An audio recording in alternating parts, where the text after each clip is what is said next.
How's it going, y'all? Today I'm going to be talking to you guys about the Wham Bam XTR magnetic build plate system for the Anycubic M3 Max. Let's get rolling. Installing this flex plate system is pretty straightforward, but before we start, you will need to print a spacer and buy some screws. Due to the extra thick nature of this magnet, the build plate does not have enough extra space to account for the additional millimeters, so we'll need to offset the sensor arm that tells the printer when it has reached the bottom. This spacer makes the arm trip the sensor earlier to account for the added thickness. Wham Bam provides the file needed for each printer. I'll link the spacer needed for this printer in the description below. Print in either resin or PLA. I tried both, but PLA is much faster and preferable for this sort of application. To hold this spacer in place, you will need to buy some M3 screws that are 10 millimeters in length to replace the 5 millimeter screws that currently hold the sensor arm. Elliott's has a very organized screw section. For any other M3 screws I'll need in the future, I'll probably just be going here. With these new screws and spacer, we will be able to safely install and level our new magnetic build plate.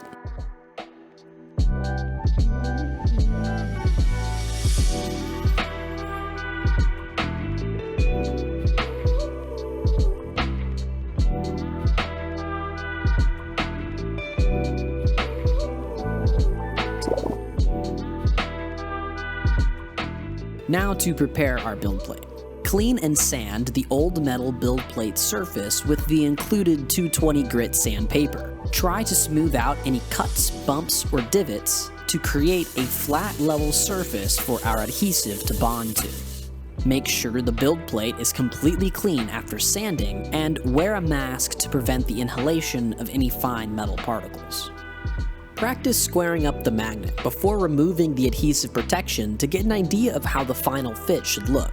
Try not to touch the clean build plate surface with your bare hands. Body oils or other residue may reduce the bond between the sanded metal surface and the adhesive. Once you're ready, peel about 2 inches of the 3M adhesive protection paper. Square up the exposed adhesive edge to the build plate and press down. Slowly peel the paper an inch at a time while pressing out from the center to avoid any air bubbles.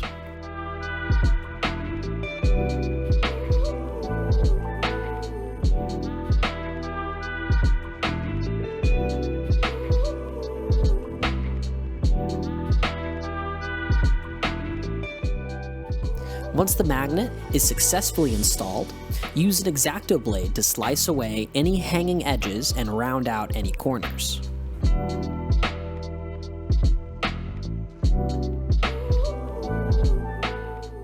Now that your magnet is securely attached, let it sit undisturbed for 72 hours. This is necessary to ensure a strong bond is formed between the magnet and the old build plate surface. While we wait, we can touch up one side of the flexible build plate surface with the included 400 grit fine-grained sandpaper.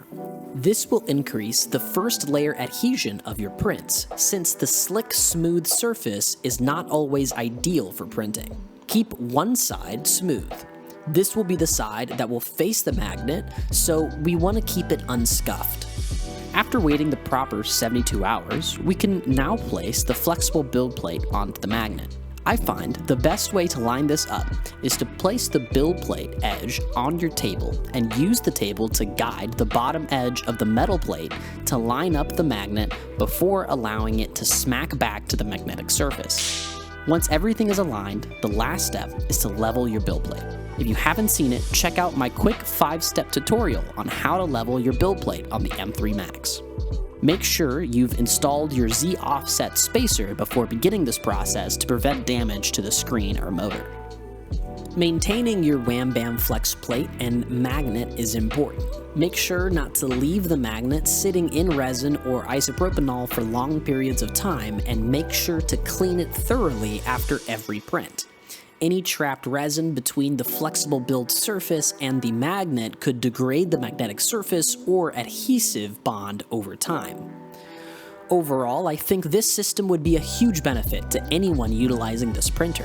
There's nothing more frustrating than to damage a near-perfect print during its removal from the build plate. This system seems reliable and effective for almost every application I've tested. Being able to pop off prints without placing my full body weight on a metal scraper to try and get an edge under my resin print is worth every penny, and so far this specific XTR system seems more than capable of handling the prints I've thrown at it.